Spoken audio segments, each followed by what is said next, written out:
अस्सलाम वालेकुम दोस्तों, क्या हाल चाल है। उम्मीद करता हूँ कि आप सब ठीक ठाक होंगे। तो आपका फ़ोन भी पीटीए से ब्लॉक हो चुका है। तो ब्लॉक्ड होने के बाद आप इसको किस तरीके से ओपन करवाएंगे। आपका फ़ोन भी नॉन कंप्लाइंट शो होता है। तो यहाँ पर आप देख सकते हैं कि मैंने 3 मोबाइल्स के आपको IMEI दिखाए हैं। यहाँ पर बहुत सारा प्रॉब्लम आ रहा है कि हर किसी का फ़ोन ब्लॉक हो रहा है और ब्लॉक्ड होने के बाद वो ओपन नहीं हो रहा। और इस मसले का हल क्या है। बहुत सारे लोग इसी मसले में आते हैं और डेली बेस पे आ रहे हैं कि हमारा फ़ोन जो सा पीटीए की तरफ से बंद हो चुका है। वो डीलर के पास जाते हैं, डीलर उनकी बात नहीं सुनता। वो कहता है ये हम कर नहीं सकते, आप कंप्लेन सेंटर में जाएं। कंप्लेन सेंटर वाले कहते हैं ये हमारा काम नहीं है, हम टैक्स पे नहीं करवाते। कस्टमर कहता है कि जी मेरे पास तो डिब्बा भी है, मैं तो IMEI नंबर कंप्लाइंट वाला फ़ोन लिया था और 2-4 महीने के बाद ये बंद हो गया।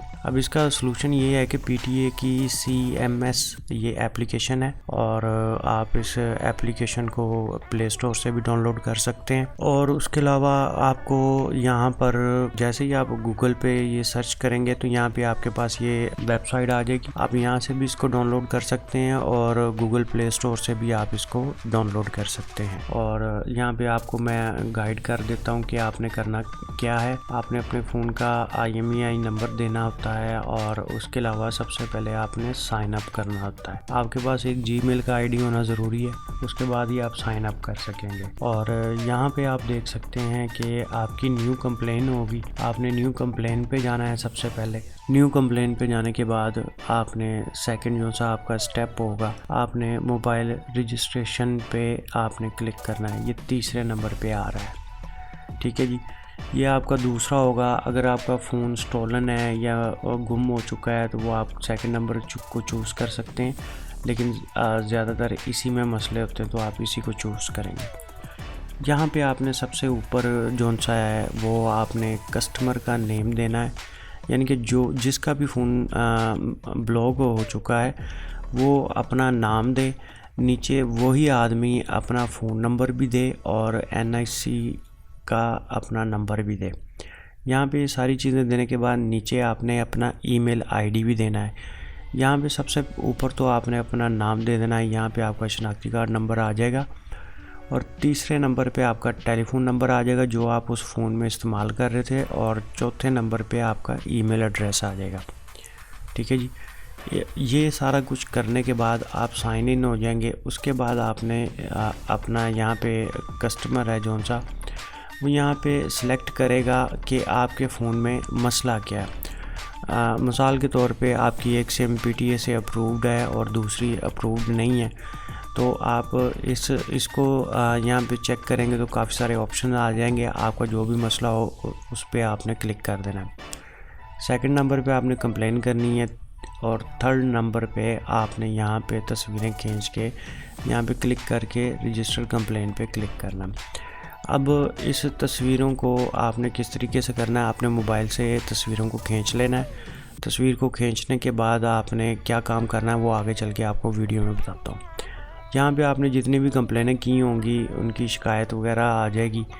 कोई ओपन है, प्रोसेसिंग में है या क्लियर हो चुकी हैं और वो सारा कुछ आपको यहाँ पे पता चल जाएगा। उसके बाद आपने क्या करना है कि यहाँ पे माइक्रोसॉफ्ट का ये डॉक्यूमेंट फ़ाइल को आपने ओपन कर लेना है।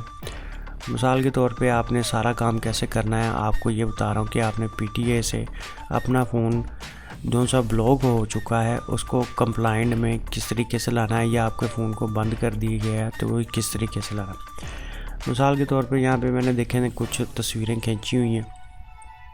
तस्वीरों को खींचने के बाद मैंने इसको इस तरीके से आपने पीटीए की जो सी साइड है जहाँ पे आपके मोबाइल के ऊपर ये स्टैंप लगी होती है पीटीए की कि ये पीटीए से रजिस्टर्ड है, कंप्लाइंट फ़ोन है, नॉन कंप्लाइंट नहीं है। आपने उसकी पिक्चर लेनी है, अपने IMEI की पिक्चर लेनी है।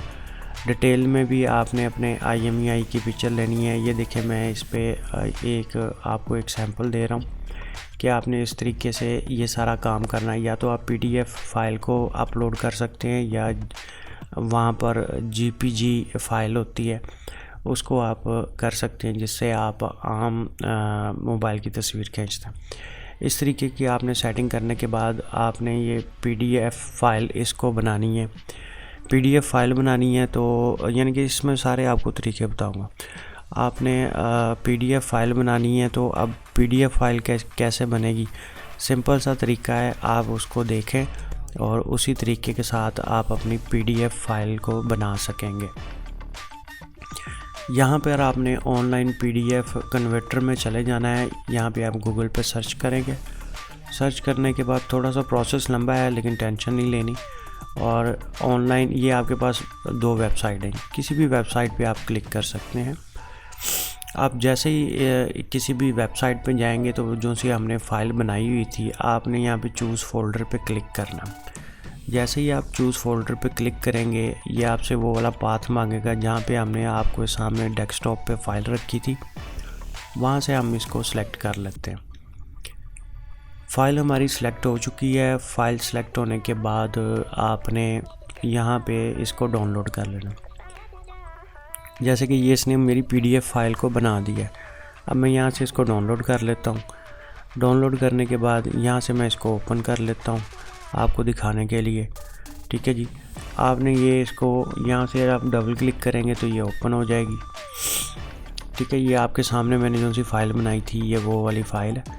तो देखिए आप इसी तरीके से आपने इस PDF फ़ाइल को उस डॉक्यूमेंट में आपने अपलोड कर देना है और रजिस्टर्ड कर देना है। आपकी कंप्लेन रजिस्टर्ड हो जाएगी और 2 से 3 दिन में आपका मसला हल हो जाएगा।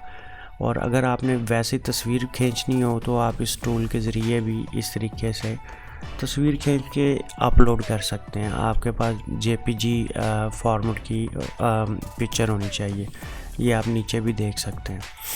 ठीक है, आपका अगर फिर भी 3 दिन के अंदर कोई मसला हल नहीं होता तो इसी के अंदर इनका ईमेल एड्रेस होता है जो PTA की तरफ से होता है। आपने फिर उसके बाद इनको आपने कंप्लेन करनी है। अगर आपका इस ऐप के ज़रिए मसला हल नहीं होता तो आपने फिर उसको कंप्लेन कर देनी है। अगर आपका फिर भी मसला हल ना हो, ये तीसरा स्टेप है। यहाँ पे आपने अपनी फ़ाइलों को जो है ना अपलोड करना है। ठीक है जी, यहाँ पे आप देख सकते हैं कि कौन कौन से फॉर्मेट में आप अपलोड कर सकते हैं। और अगर आपका मसला फिर भी हल ना हो तो फिर आपने क्या करना है, आपने PTA के ऑफिस में चला जाना, अपना फ़ोन नंबर और अपना फ़ोन लेकर और अपना डिब्बा लेकर। उम्मीद करता हूँ कि आज की वीडियो आपको ज़रूर पसंद आई।